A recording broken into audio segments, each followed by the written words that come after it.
Hueytown is investing in a project city leaders say will enhance quality of life and preserve natural space for generations to come. ABC 3340's Faye Fox was there today and found out why the community is eager to see it take shape.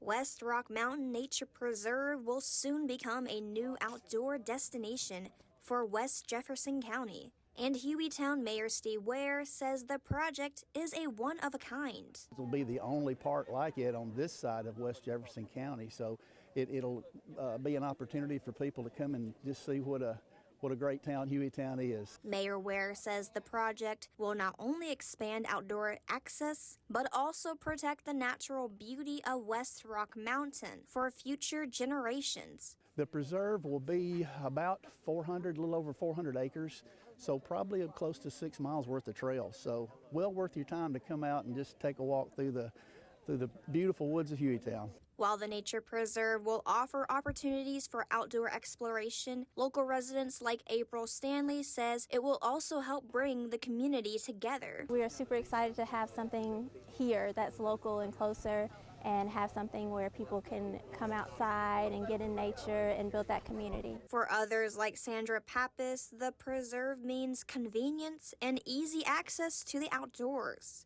Having a place to walk, I'm a walker, and right now to walk a trail, you have to go 30 minutes. But now with this being where it is, my property adjoins this, I can be on a trail in 4 minutes without leaving my home. And that was Faye Fox reporting.